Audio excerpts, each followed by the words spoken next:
Hi everyone, we're Group 6 from Discussion 4. Our presentation is about examining the consequences of defective mismatch repair system. Our group members consist of Wei-Ming Yu, Joseph Fonseca, Kayla Chacon, and Xochitl Estrada. First, we take a look at paper 2, the population genetics of antibiotic resistance, integrating molecular mechanisms and treatment context. The main point of this paper was DFBM, which stands for the distribution of fitness effects of beneficial mutations. It has two key features, which consist of the number of beneficial mutations available for selection and the shape of the distribution. For any of the given mutations, the supply rate and rapid evolutions of resistance will be when the distribution of the fitness effects is towards mutations or when it is skewed towards mutations with larger effects. Recent work within the allocated paper demonstrates that the molecular basis of resistance and antibiotics does play a key part in determining the DFBM under the selection for antibiotic resistance. The dosage of the antibiotic is also a key player. Within the paper, the authors state that the low drug doses that only partially inhibit the growth of the sensitive bacteria and that there is a weak selection within that resistance. However, there is low fitness cost that will have a higher fitness compared to the wild type allele. The paper also highlights that the work focused on the DFBM for spontaneous mutations and how antibiotic is recently and frequently gained through horizontal gene transfer. The dynamics of the plasmid transfer depend on the population's demographic, which suggests that the fitness cost within the plasmid-borne resistance also is a great contributor and the resistant plasmid in heterogeneous bacteria communities. Further explanation to the second paper would be that this comes with several advantages over studying adaptations to the natural population. One advantage is the amount of time that could be saved in that you could choose to examine microbes since they have a short generational time, and then use what you have learned there to apply it to larger organisms that have a much longer generational time. Another advantage is that you can control nearly every aspect of the experiment, like environmental factors, for example, temperature, and have and the genetic makeup of the subject. For example, genetically uniform versus genetically diverse. Another advantage is that you won't have to worry about the ethical concerns since you would be mostly working with microbes. The distribution of fitness effects of beneficial mutation, also known as DFBM, is a way to visualize and examine the proportion of genotypes in relation to fitness. This tells us that the genetic variation within the population, which influences the amount of organisms within the population that could also obtain resistant mutations. Also, exponential DFBM relies on wild-type high fitness because that is needed in order for beneficial mutations to correspond to samples from the tail of the distribution. The first image on the top left demonstrates the experimental process by which scientists use to bring rise to antibiotic-resistant strains in an organism via antibiotic agars. In this experiment, they visualized how the resistant strains ended up developing independent colonies. The bottom part of the left image demonstrates how bacteria use mobile elements to intercede for HGT of potential advantageous genes. Due to mobile elements having a tendency to accompany fitness costs to preserve effectiveness, all of these genetic mobile elements compensatory adaptations are required to alleviate costs. The second image on the right displays a different situation in which resistant mutations can rise in relationship with a diminishing proportion of genotypes and the fitness of wild-type sensitive genotypes. The second paper we used is paper 11, titled Mutation, Recombination, and Incipient Speciation of Bacteria in the Laboratory. MMR stands for Methyl-Directed Mismatch Repair. It is a system that recognizes errors in DNA replication. Defective MMR leads to high mutation rates and could lead to antibiotic resistance if antibiotics are present in the environment.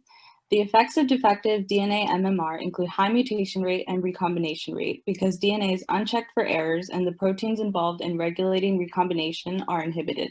The pairs of genotypes used in this experiment are functional MMR, MMR plus, and non-functional MMR, MMR minus. The experiment performed crosses between a donor and the MMR plus version of a given strain simultaneously with crosses between the same donor and the MMR minus version.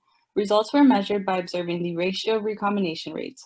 The ratio of recombination rate measures the genetic barrier created by functional MMR. A higher ratio describes strong inhibition of recombination when MMR is functional.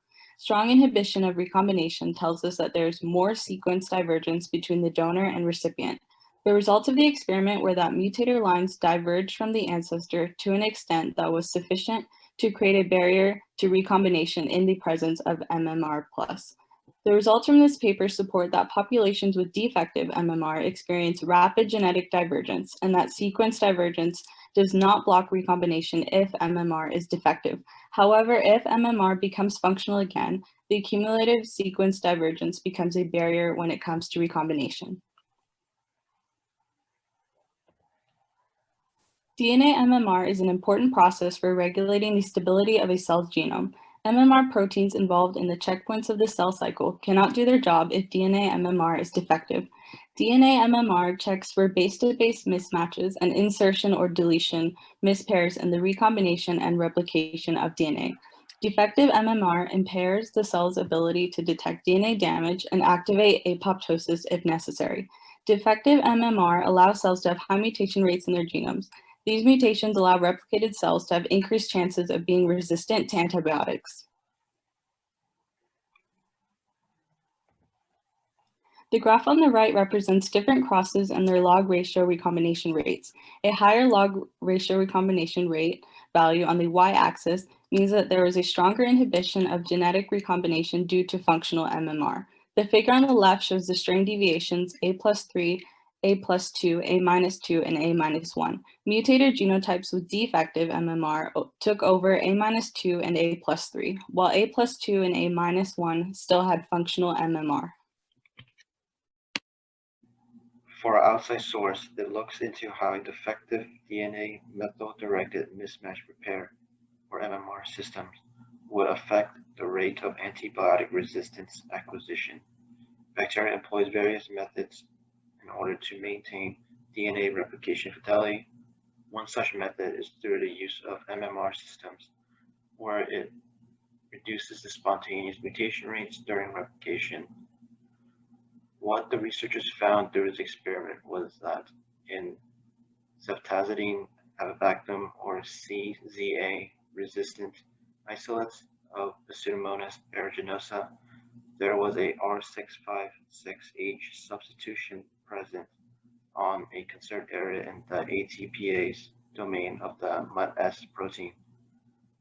This resulted in an inactivated MUT-S protein, leading to a defective MMR, which caused an increase in spontaneous mutation rates. In vitro adaptive evolution experiments were then performed on the Pseudomonas aeruginosa strains that lacked MUT-S protein when in the presence of CZA. This showed that they obtained CZA resistance at a much faster rate than their Baltic counterparts. On the top image, you can see where the R656H is located on the MUT-S protein, which is shaded in light blue. On the bottom image, graph A, the y-axis represents the highest CZA concentration where growth was still detected, and the x-axis represents the number of passages that the sample has undergone in seropassaging. This graph tells us that the MMR deficient isolates shown here as MPA01 MUT-S minus still had growth even at really high CZA concentration when there was no growth at the same point for the wild type. On graph B, it tells us just how much passages it would take to obtain growth when with CZA present. And here it shows that MMR deficient isolate took less passages for it to obtain growth, which means that it obtained resistance to CZA at a much faster rate than the wild type. Given that mutation is what drives adaptive evolution, a defective MMR that is unable to remove DNA replication errors would accelerate the adaptive evolution of organisms through the increased mutation rates and genetic diversity. This would result in giving a bacterial population a faster rate of increasing its overall fitness when placed in a new environment, which would allow it to more quickly adapt. Defective MMR also contributes to speciation through the genetic divergence caused by the increased rate of evolution from the increased rate of mutations. Through the study of clinical isolates of Pseudomonas aeruginosus, it has been determined that those that lack MUT-S protein results in the increase in spontaneous mutation rates using rifampin reversion assay and whole genome sequencing. And through the experimental evolution in vitro that was performed, it showed strains with a defective MMR from an inactive MUT-S protein resulted in a faster rate of antibiotic-resistant acquisition. When comparing the clinical isolates and the experimental isolates, we could determine the cause of the change in rate of resistant evolution was from the defective MUT-S protein. This also supports that not only does MMR play a role in speciation, but it also plays a role in antibiotic resistance. It contributes to speciation through the genetic divergence caused by the increased mutation and recombination rates.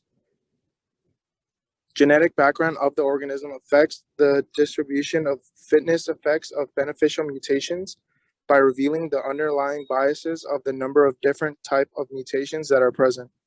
In this case, it would be the overrepresentation of transversion mutations caused by MUT-S. An organism with an affected MMR shows high level of mutation and recombination, which leads to increased rate of adaptive evolution.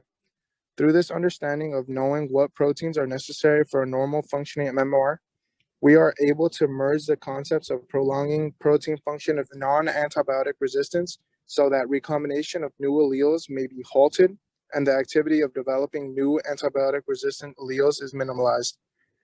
This will pave the way for more efficient antibiotics with less selective pressure upon pathogens to rapidly mutate and become resistant.